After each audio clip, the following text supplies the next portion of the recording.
Trick or treat.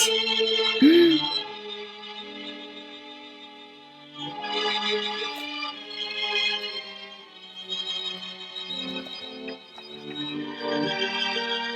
Hey, salut.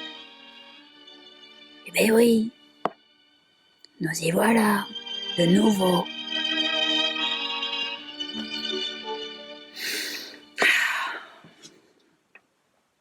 Ça va? C'est reparti. Et d'habitude, Halloween, j'aime pas. Enfin, pas trop, quoi. Tout le temps, toi, un consumériste qui nous abreuve la cervelle de pubs sanguinolentes. La vie en orange et noir synthétique, un mois avant le jour J. Les araignées en plastique mal moulues, plus grosses et poilues les unes que les autres. Comme si des petites, ça suffisait déjà pas à me foutre la trouille.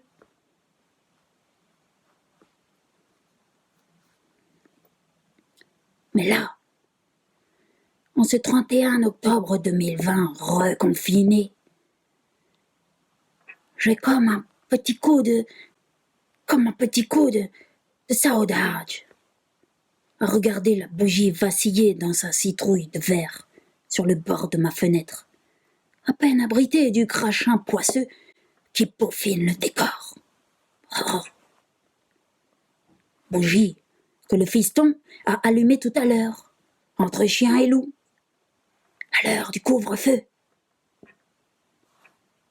comme un acte de résistance. À 12 ans, aujourd'hui, on prend sur soi de se voir annuler sa fête au dernier moment. Quick, prends ça dans les dents, mais retourne à l'école lundi. Alors que le costume est prêt depuis une semaine, bien plié au fond du panier, choisi avec soin et malice.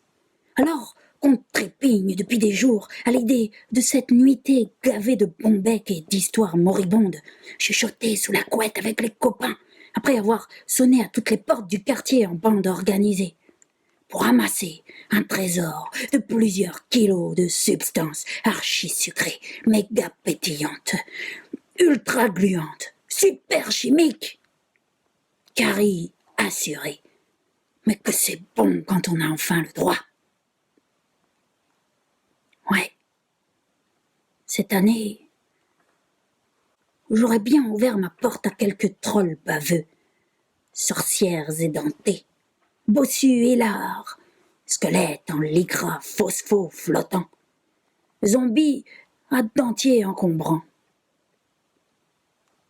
Juste pour voir des masques qui me font sourire et des enfants heureux de les porter.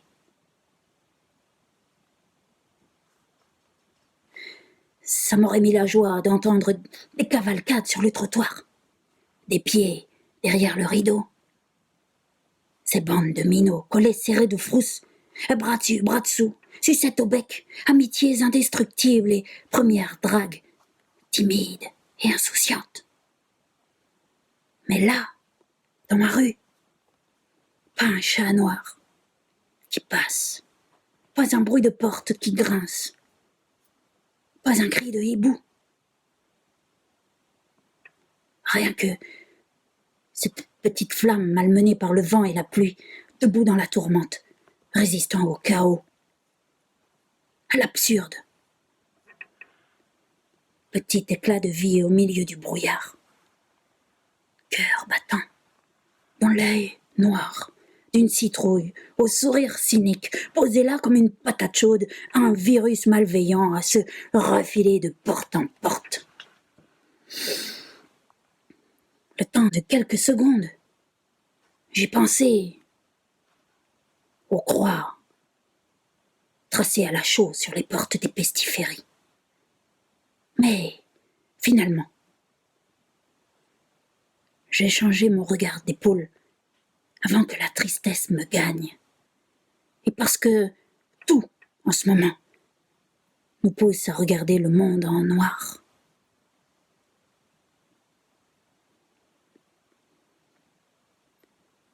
c'est peut-être moins violent que de nous regarder en face. Oui, nous allons tous mourir, un jour ou l'autre. C'est pas nouveau, non? Et quoi? En attendant, on se terre. On se morfond jusqu'au bout. On courbe l'échine à toutes les injonctions. On se suspecte et on se noie chacun dans notre coin.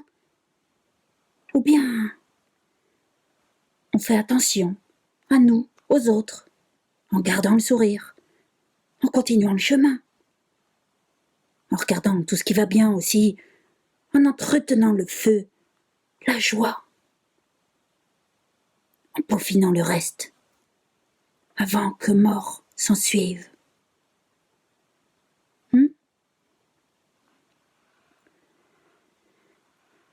Les vrais monstres, les affreux, agissent à visage découvert,